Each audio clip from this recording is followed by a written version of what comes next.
Waggoners Walk.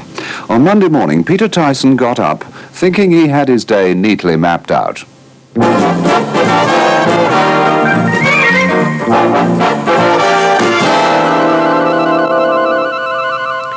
So, what's the master of the household got lined up for today? Oh, not a great deal. I'd have a quick clear-up after the weekend, of course. I thought you might be organising a file index on all our stores. Well, they could do with it, I must say. That deep cupboard in the kitchen is... When did you last clear it out?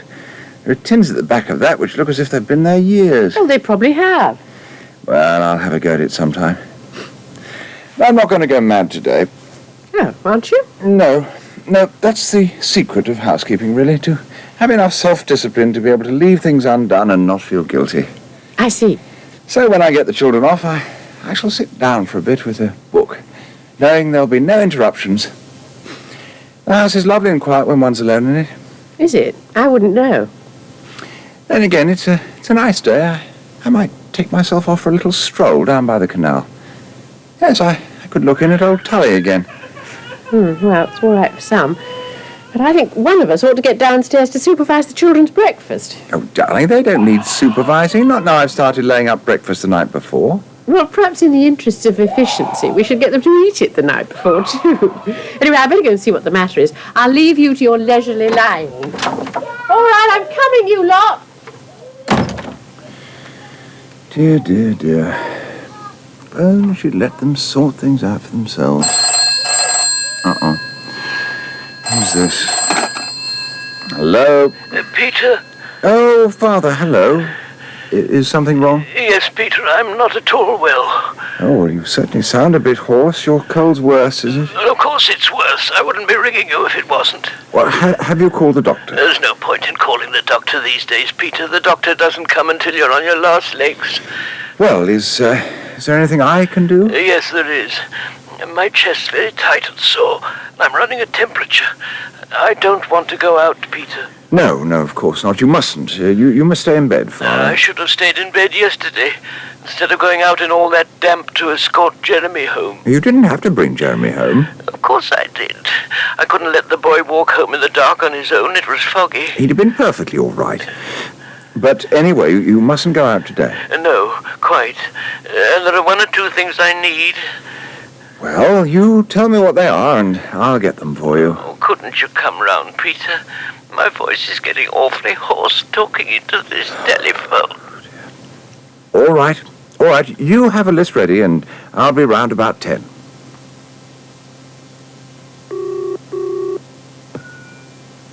Dr. Broomfield's office, can I help you? Oh, good morning. It's Mrs. Nash here, Sonia Nash's mother-in-law. Whose mother-in-law? Sonia Nash.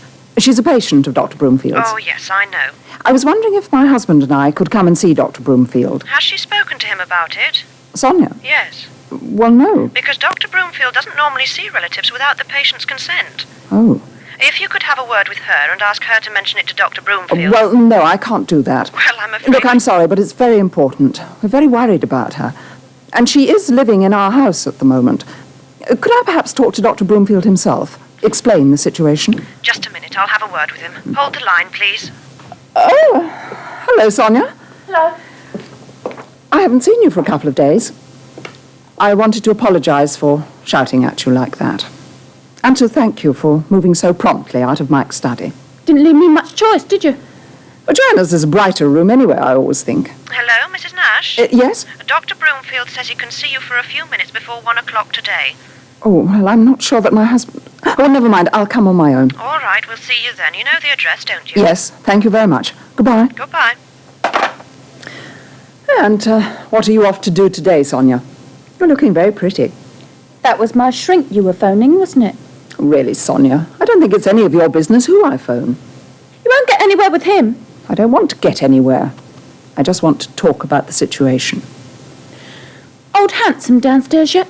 Beg your pardon? You know, Rob. Oh, I don't know. I don't think so. You ever noticed anything funny about him? No, I can't say I have. He seems a very nice boy. He never has anyone to stay the night, though, does he? I thought he was Joanna's for a while, but he's not. Oh, well, perhaps he's between girlfriends. I don't like it. It's not normal. Handsome bloke like him on his own. Oh, I don't know. Not everyone goes round obsessed by sex, you know, Sonia. Not much. Well, I must get on. Yeah, I must too. Ta-ra. Where are you off to? Me? Oh, I've got an appointment with Dr Broomfield at 10:30. How are you feeling, Father? Oh, very poorly. Very poorly. I should never have gone out yesterday. I knew that at the time. Well, you get back into bed now. Is there anything I can get for you? Oh, you could plump up those pillows if you like. My chest's a bit easier if I sit up. Oh, that's easily done. There we are. Is that better? Marginally. Nothing helps very much when you're feeling like I do. Now, can I get you anything? Some aspirin, hot drink? You can get me a hot drink when you get back from shopping, Peter. I'm waiting for you to get me some whiskey so you can make me a hot toddy. Oh, if you'd told me that, I'd have stopped on the way. Whiskey. Anything else? You're not just to get any old whiskey, though, Peter. If you go down the hill to Mason's, you'll find they've got some very good brands on special offer. All right, Mason's. Anything else now? Yes, there are some special new menthol cough sweets I had last year. The lady in the chemist in Ainsley Road, Mrs. Petworth, she knows the ones I mean. Mrs. Petworth, yeah, I'll ask her. And then I want you to go to Kindersley's and get me 6 fresh farm eggs. 6 eggs. Fresh farm eggs, Peter, from Kindersley's. Yes. And some bread. That nice Greek baker keeps some for me every day. The other end of the street from the chemist. I see. And what I fancy for my lunch is a tin of lobster bisque. Lobster bisque? Yes. Now, you might get that in the delicatessen at the top of the hill. If not, there's a shop over at Golders Green. You'd definitely get it there. You could get me a piece of cheesecake there as well. Father, I'm not going to have time to go to Golders Green. Not by the time I've got all these other things. I haven't asked you to get very much. No, but... I don't think asking one's own son to get eggs and bread and cough sweets is too much to ask. It's not. I'll get them. I'm sorry I spoke. I was only too willing to help you out the other week when Jane needed looking after. I know. And I babysat for you the other week at Minden Road. You did? I'm sorry. In fact, I think it was going out that night and staying up so late that started this cold off. It's been building very slowly since then. And then, of course, going out with Jeremy last night just made it 100 times worse. It's very good of you to see me, Dr. Broomfield. Not at all, Mrs. Nash. What can I do to help? Well, it's about Sonia. Ah, yes, she's made excellent progress, wouldn't you say? Yes, she's a different girl from the one she was 12 months ago. So, what's the problem? Well, I dare say Sonia's mentioned the question of divorce to you. Ah, yes, indeed. Your son wishes to marry another young woman. Yes. Well, my husband and I were a bit worried about her, and so we put her in touch with the solicitor. Yes? Well, it's just that she's now saying she's going to fight for custody of our grandson, Adam. I dare say she told you we had a frightful row about it on Friday. I'm afraid I said some rather harsh things. Well, anyway, I just wanted to ask your opinion. Do you think she's fit to look after a small child? Fit to look after a small child? Yes.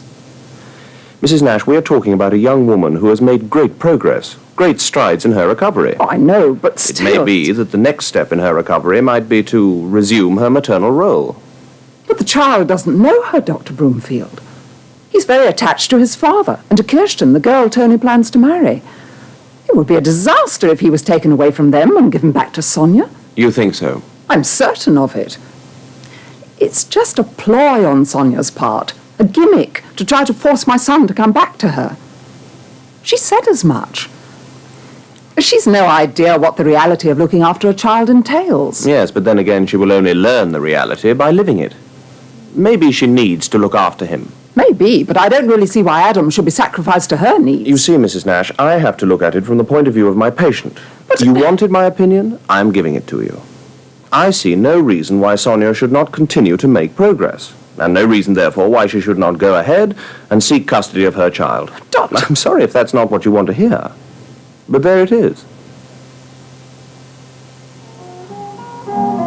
Right, now be good, all of you. I'm going to do the washing up.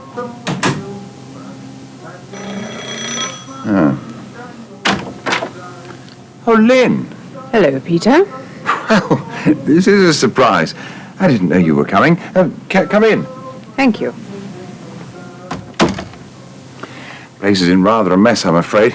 Look, come into the kitchen. I'll make you some coffee and you can watch me wash up the kids' lunch. Yes, fine. Something wrong, Lynn? Yes. I think it's time we had a few things out, Peter. Oh, such as? Such as the way you seem to think what you want goes as far as Jeremy's concerned. I don't think what I want goes in the least. Well, it seems very like it to me. And what I want certainly doesn't come into it. And it certainly doesn't seem to matter what Jeremy wants. Are you still talking about where he does his homework, Lynn? No, though I could. I'm talking about Christmas. Oh, Lynn, we've been through all this once. We have not been through all this once. I asked if Jeremy might spend Christmas with us, and you said no. Not very civilly.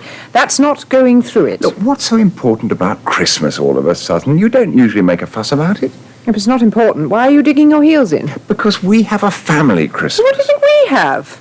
We're a family too, you know. No, you're not. You're a couple. You mean Matt and Jeremy and I can't have a family Christmas because we haven't 3 mewling little girls in tow? Now, if you're going to be insulting... Oh, for God's sake. Look, yesterday Jeremy asked me without any prompting whether the restaurant was going to be closed on Christmas Day. When I asked him why, it was because he wanted to spend Christmas Day with Matt and me. I said I would speak to you about it. Is that so unreasonable? Speaking to me about it isn't, but the way you've been carrying on since you walked in here is extremely unreasonable. Oh, God.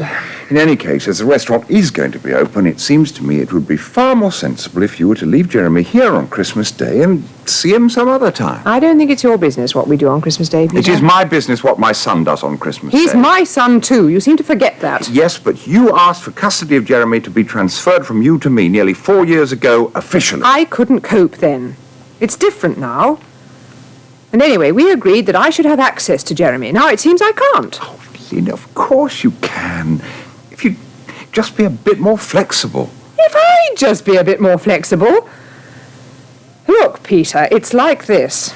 Unless you and Liz start to be a bit more reasonable, I'm going back to that court to tell them you're denying me access to Jeremy. And while I'm at it, I might just ask them to reconsider the care and control order. You... I'm pretty sure I know what Jeremy would like. Oh, hello, Sue. Oh, it's you, Sonia. Did you see him? See who? Dr Broomfield. Well, yes, I did, as a matter of fact. Did you tell him I was coming? You thought I really was going to see him, didn't you? You really believed me. Didn't you go to see him? No! I was having you on. I see. Same as I was having you on the other day. You mean Friday? The day you came back from the solicitor's? Yeah. You really got your knickers in a twist over that, didn't you? Sonia, what are you saying?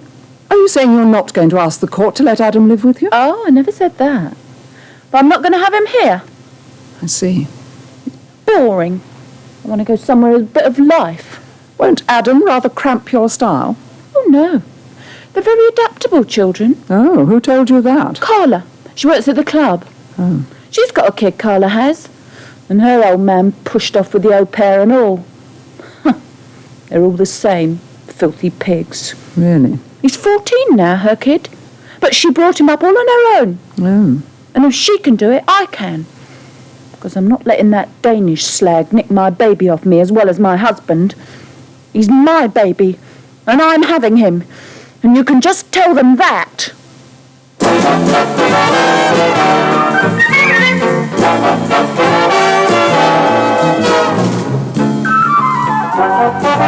And you can hear the next episode of Waggoners Walk tomorrow afternoon at 5:05 here on Radio 2. Meanwhile, there's another chance to hear that episode tomorrow morning at 12:15.